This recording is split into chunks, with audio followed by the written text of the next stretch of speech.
Dans l'immédiat, j'ai le plaisir de donner la parole à Patrick Guillon de la police cantonale de Genève. Bonjour, vous êtes chef de la section forensique et vous allez nous présenter le pôle de compétences cyber de la police cantonale. On vous écoute, merci beaucoup. C'est gentil, merci beaucoup. Monsieur le Président, Mesdames, Messieurs, bonjour.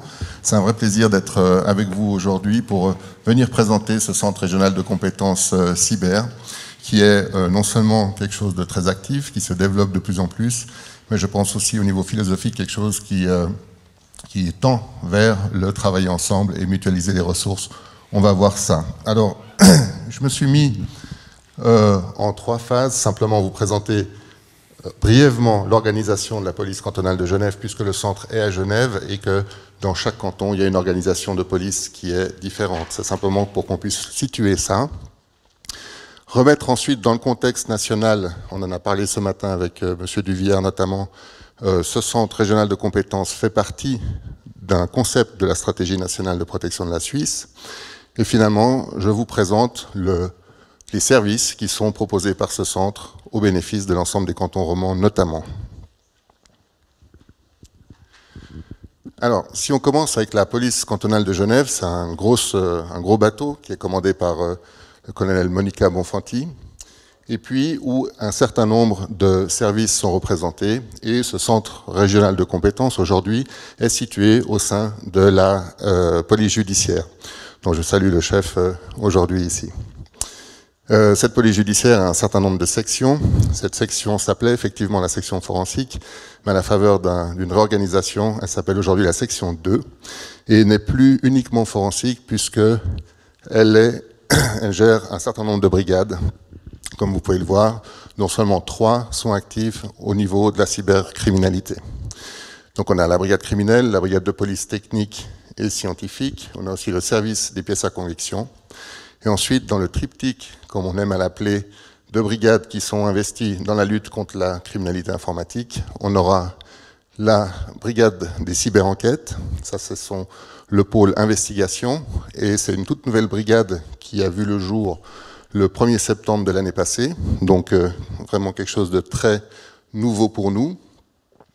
Ces cyberenquêtes étaient jusque par le passé disséminées dans l'ensemble des brigades en fonction de la typologie du délit. Par exemple, les escroqueries sur Internet étaient gérées par la brigade des vols, tout ce qui était Roman Scam, par exemple, c'était la brigade des personnes, etc. Et on a voulu, c'est un débat qui a duré un certain nombre d'années, on a voulu regrouper l'ensemble des délits cyber au sein d'une même brigade.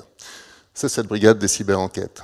On a beaucoup entendu parler de formation ce matin, et puis la volonté de la direction de la police a aussi été non seulement de regrouper les enquêteurs et les enquêtrices au sein de cette brigade, mais aussi de les former. Donc tous ces policiers suivent un cursus universitaire pour un CAS de cyberenquêteurs.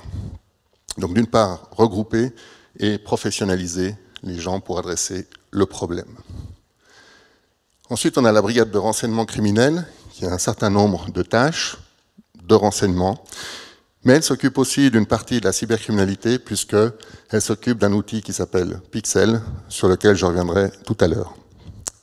Et finalement, la brigade historique de tout ce qui est lutte contre la criminalité informatique, c'est la brigade de criminalité informatique, donc elle qui a été créée en 2003, à la suite d'un groupe de criminalité informatique, c'est devenu une brigade en 2003, et qui héberge aujourd'hui tout le pôle forensique.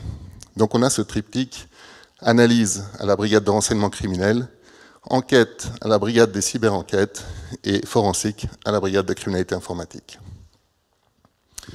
Si on place maintenant tout ça dans le contexte national, on l'a vu ce matin, cette nouvelle stratégie ou stratégie de protection de la Suisse en matière cyber adresse un certain nombre d'items, comme par exemple la protection des infrastructures critiques ou vitales, la protection des infrastructures informatiques de l'État, beaucoup d'autres, et notamment la poursuite pénale. C'est dans ce cadre-là, dans cet item-là, la poursuite pénale, qu'il y a un certain nombre d'acteurs qui ont été créés pour la protection au niveau pénal. On parle d'un certain nombre de choses, vous avez peut-être entendu Cybercase, NEDIC ou autres, je n'irai pas dans le détail de toutes ces appellations-là aujourd'hui, mais Une des appellations, c'est le RC3. Et RC3, c'est ce qui nous occupe, et c'est l'acronyme anglais pour Regional Cyber Competence Center, ou Centre de compétences régional. Là, j'y reviendrai aussi.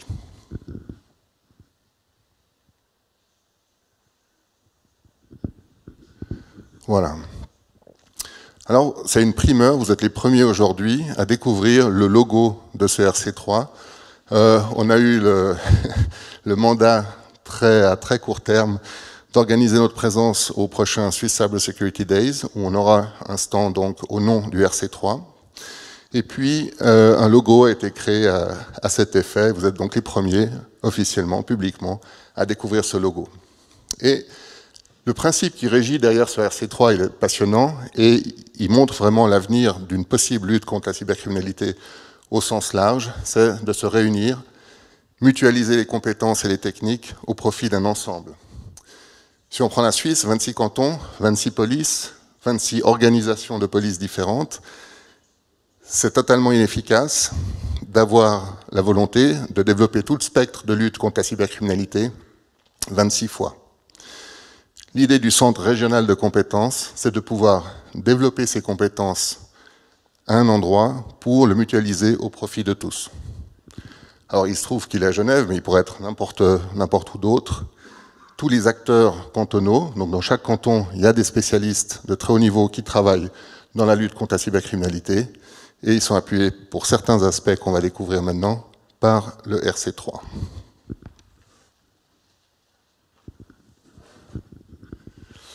Alors voilà, j'avais un temps de parole initial de 10 minutes, donc j'ai limité au maximum les slides. Je crois que j'en ai 20 maintenant, donc je vais peut-être parler un peu plus longuement. Mais voilà, je vais simplement lister le menu des choses qui sont mutualisées au niveau intercantonal. Donc le RC3 travaille au bénéfice de l'ensemble de la Romandie et pour certains aspects également au niveau national. Or, si je prends le premier, ça c'est vraiment tout ce qui est analyse avancée de support de données. Une des grosses affaires, enfin le travail de base de ce métier en 2003 quand elle a été créée, cette brigade, c'était vraiment l'analyse de support de données. C'était 95% du travail, c'était vraiment essayer de récupérer des éléments de preuve, des éléments effacés sur des supports numériques. Ça a largement évolué aujourd'hui et la plus grande masse de travail aujourd'hui, c'est récupérer des informations sur Internet. Mais ça reste quand même une partie du travail. La deuxième chose, c'est, j'en parlais, tout ce qui est recherche en source ouverte, c'est-à-dire qu'on a des moyens techniques aussi, une infrastructure technique qui permet de faire certains types de recherches peut-être plus avancées, qui peut être au bénéfice de certains cantons. Et là, c'est très variable en fonction des cantons. Il y a certains cantons qui sont extrêmement avancés avec des équipes de haut niveau, d'autres cantons qui ont un peu moins de ressources pour investir là-dedans. Donc c'est pour ça que ce centre existe au profit de tous. Le troisième, c'est la mise en œuvre de logiciels spéciaux. Ça, c'est probablement la partie la plus sensible de ce qui est fait dans ce centre de compétences. C'est concrètement l'utilisation de logiciels spéciaux pour pouvoir intercepter des communications qui pourraient être cryptées. C'est extrêmement intrusif pour la vie privée. Ça a été largement débattu, donc ce n'est pas un secret, mais ça a été beaucoup débattu dans la presse aussi. Il faut savoir que pour utiliser ces logiciels spéciaux, c'est extrêmement cadré. Et puis, ça concerne un certain nombre de crimes ou de délits et c'est ordonné par un magistrat. Donc, c'est extrêmement cadré dans certains cas. Et le centre de compétences régionales œuvre pour ces logiciels spéciaux au niveau intercantonal. Je crois que les questions sont à la fin, mais si vous voulez m'interrompre pour une question, je ne pense pas hésiter puisque le temps a été rallongé. Voilà. Ensuite, on a l'informatique embarquée dans les véhicules. Ça, c'est aussi quelque chose qui était très, très intéressant. On était les premiers en Suisse, il y a quelques années déjà, à s'y intéresser, à importer un certain nombre d'équipements pour pouvoir aller rechercher l'informatique ou l'information stockée dans les véhicules. Ce n'est pas seulement les voitures, c'est aussi les avions, c'est aussi les bateaux. On a eu un cas à Genève où on a dû faire l'analyse d'un cockpit d'avion privé pour récupérer un certain nombre d'informations. Ça touche naturellement majoritairement les véhicules. Et c'est aujourd'hui le pôle qui fonctionne le mieux au niveau intercantonal. Les deux spécialistes qui sont très formés là-dedans sont ceux qui travaillent le plus au profit de l'ensemble des cantons. Avant, on avait des véhicules avec un simple GPS, c'était facile de le prendre au bureau pour l'analyser. Aujourd'hui, avec toute l'informatique qui est contenue dans les véhicules, c'est impossible. On en parlait ce matin aussi par rapport à toutes les données qui sont échangées dans les véhicules. Donc si je synchronise mon téléphone avec la voiture, ça veut dire que même si on n'a pas mon téléphone, on va pouvoir récupérer un certain nombre d'informations dans le véhicule lui-même. C'est à ça que sert ce service. Ensuite, un autre sujet qui est très actuel, c'est la lutte contre la pédocriminalité sur Internet. On a pu développer dans ce centre de compétences, au profit de l'ensemble de la Romandie, un certain nombre de services, et notamment deux majeurs. Le premier, c'est la lutte sur les téléchargements illicites, les peer-to-peer, où une des personnes qui fait partie de ce centre de compétences régionales est aussi instructeur auprès d'Europol, donc il forme les policiers européens dans la lutte contre la pédocriminalité sur Internet, et il vient également de passer comme instructeur sur un des logiciels qui permet de traquer ce nombre de téléchargements. Donc, des gens très formés, très structurés pour lutter contre ce fléau. Donc, le peer-to-peer, c'est quelque chose qui est aussi monitoré au sein de ce centre de compétences régionales pour ensuite transmettre dans les cantons concernés. L'autre aspect qui est très important aussi dans le cadre de cette lutte, c'est tout ce qu'on appelle les recherches préventives secrètes. Autrement dit, c'est aller monitorer sur certains sites internet des chats pour voir s'il y a des prédateurs sexuels qui veulent aller jusqu'au rendez-vous. Toute la difficulté du policier qui fait ce travail, c'est parmi la masse de fantasmes d'identifier les éventuels prédateurs prêts à aller jusqu'au rendez-vous pour entretenir des relations sexuelles avec une personne mineure. Après, l'interprétation, elle est cantonale. À Genève, on a une philosophie de dire on va faire en sorte de permettre à la personne de réfléchir. Par exemple, on ne va jamais agir le jour même, on va toujours laisser une nuit de réflexion à la personne pour qu'il puisse réaliser que ce qu'il est en train de faire, c'est pas tout à fait juste. Mais on a eu pas mal de succès avec des gens qui ont persévéré pour aller au rendez-vous avec une personne mineure. Donc ça, on ne le fait pas au niveau RC3 pour l'ensemble des cantons. Par contre, on le coordonne depuis ce RC3 avec les spécialistes qui sont situés dans chaque canton. Ensuite, une grande, c'est l'avant-dernier, un certain nombre de services qui sont à disposition. L'avant-dernier, c'est Pixel. Je ne sais pas si vous avez déjà entendu cet acronyme. Pixel répond, c'est fantastique, ça répond à un besoin qu'on essaie de résoudre depuis plusieurs années. Et si je résume, c'est vraiment si je suis victime d'une escroquerie sur Internet, je vais déposer plainte auprès de la police pour un montant de 300 francs. Quelqu'un d'autre est victime également, et on a le même auteur, soit la même adresse IP, soit la même adresse mail. Cette personne va aussi déposer plainte à la police pour un montant de 300 francs. Ça va arriver chez deux enquêteurs différents qui vont demander à deux spécialistes de la brigade de criminalité informatique de trouver des éléments plus techniques. Ça va remonter vers les enquêteurs qui ont envoyé ça auprès du ministère public, qui, manque de chance, ça va arriver chez deux procureurs différents. Et vous l'aurez compris, toute la chaîne aura travaillé sur le même auteur sans le savoir. Et Pixel répond à ce problème-là. Sur un process de 24 heures, on va pouvoir mettre en perspective toutes les plaintes, toutes les victimes qui ont été identifiées avec, ou qui ont déposé plainte avec un même dénominateur commun. Alors ça fonctionne très bien en Romandie, et on a quelques cantons suisses allemands maintenant qui commencent aussi à pouvoir faire partie de cet outil. Et puis ça nous permet d'avoir vraiment une perspective beaucoup plus large, en tout cas au niveau roman, et peu à peu, je l'espère, au niveau national. Et finalement, le dernier service qui est offert au niveau national aussi, c'est tout ce qui est lutte contre les ransomware. Donc on a le pôle de lutte contre les ransomware qui est situé à Genève aussi, au bénéfice de l'ensemble de la Suisse, c'est-à-dire que la personne qui s'occupe de ça a un certain nombre de gens disséminés au sein des cantons au niveau suisse pour pouvoir répondre en cas de besoin à l'ensemble de cet item-là. Voilà, donc ça, c'est une liste de choses qui sont aujourd'hui à disposition de l'ensemble des cantons romans. Encore une fois, ce n'est pas une initiative genevoise, c'est vraiment quelque chose qui est coordonné au niveau intercantonal roman, et on a beaucoup de chance de pouvoir travailler dans cette philosophie-là. Et pour terminer, je voulais vous montrer un texte d'Henry Ford que j'aime beaucoup. Se réunir est un début, rester ensemble un progrès, travailler ensemble la réussite. Et je crois que ça va beaucoup dans un certain nombre de points qui ont été évoqués ce matin déjà. Ça se matérialise aussi avec des partenariats publics-privés qu'on doit développer absolument. On a des discussions en cours. Ça se développe aussi avec un partenariat avec l'armée qui est en train de développer massivement ses compétences cyber et avec lesquelles nous avons déjà un accord puisque nous avons actuellement un stagiaire de leur école militaire cyber en stage auprès de la police à Genève. Voilà, je pense que ça c'est un des axes qui sera très important à développer dans le futur, c'est les partenariats. Je vous remercie.